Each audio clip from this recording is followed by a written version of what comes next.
Hello, today we're reading from Mark 9, the Transfiguration.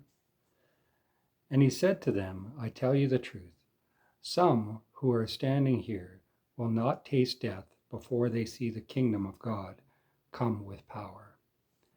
The Transfiguration. After 6 days, Jesus took Peter, James, and John with him and led them up a high mountain where they were all alone. There he was transfigured before them. His clothes became dazzling white, whiter than anyone in the world could bleach them. And there appeared before them Elijah and Moses, who were talking with Jesus. Peter said to Jesus, Rabbi, it is good for us to be here.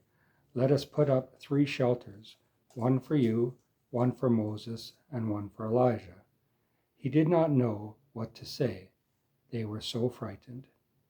Then a cloud appeared and enveloped them, and a voice came from the cloud. This is my son, whom I love.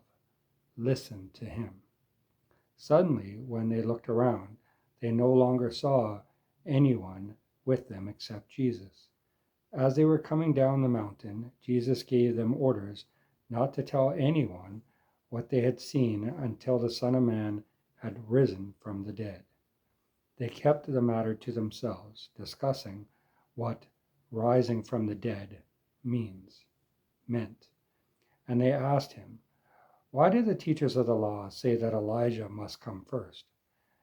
Jesus replied, To be sure, Elijah does come first and restores all things. Why then is it written that the Son of Man must suffer much and be rejected? But I tell you, Elijah has come, and they have done to him everything they wished, just as it is written about him. The healing of a boy with an evil spirit. When they came to the other disciples, they saw a large crowd around them and the teachers of the law arguing with them. As soon as all the people saw Jesus, they were overwhelmed with wonder and ran to greet him.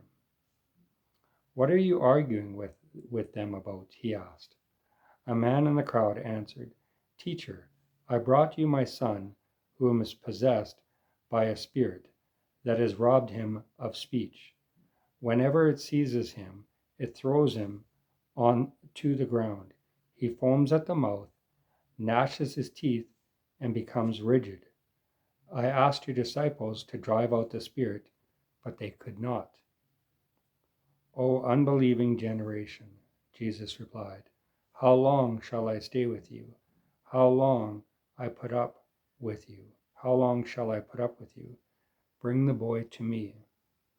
So they brought him. When the spirit saw Jesus, it immediately threw the boy into a convulsion. He fell to the ground and rolled around, foaming at the mouth. Jesus asked the boy's father, How long has he been like this? From childhood, he answered. It has often thrown him into the fire or water to kill him. But if you can do anything, take pity on us and help us. If you can, said Jesus, everything is possible for him who believes.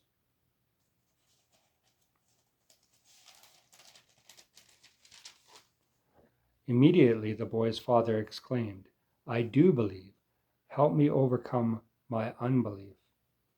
When Jesus saw that a crowd was running to the scene, he rebuked the evil spirit. You deaf and mute spirit, he said, I command you, come out of him and never enter him again. The spirit shrieked, convulsed him violently, and came out. The boy looked so much like a corpse that many said, He's dead. But Jesus took him by the hand and lifted him to his feet, and he stood up. After Jesus had gone indoors, his disciples asked him privately, Why couldn't we drive it out? He replied, This kind can come out only by prayer. They left that place and passed through Galilee.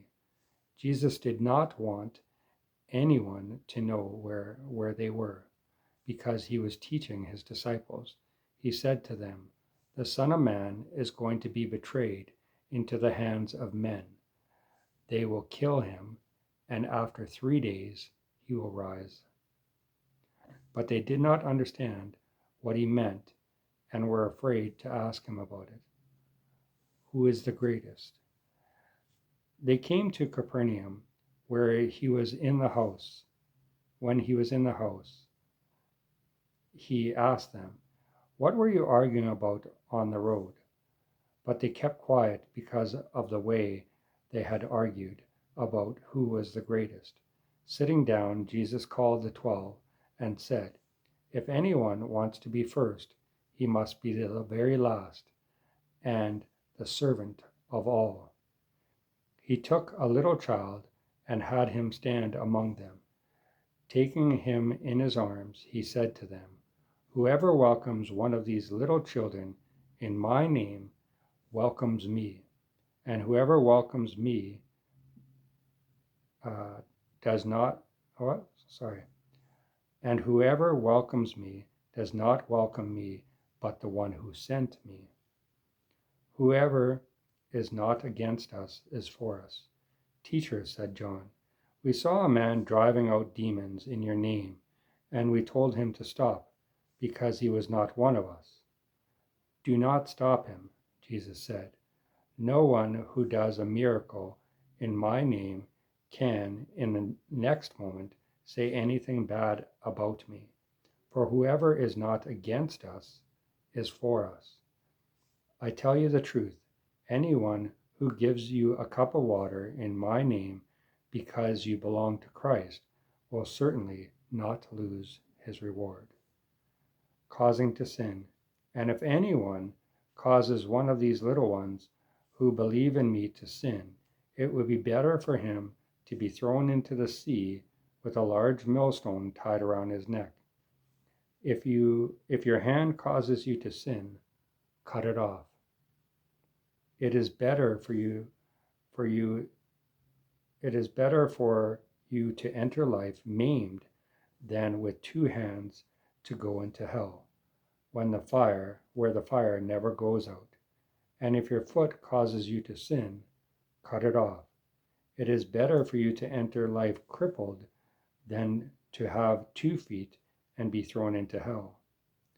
And if your eyes cause you to sin, pluck it out. It is better for you to enter the kingdom of God with 1 eye than to have 2 eyes and be thrown into hell, where their worm does not die and the fire is not quenched. Everyone will be salted with fire. Salt is good, but if it loses its saltiness, how can you make it salty again? Have salt in yourselves and be at peace with each other.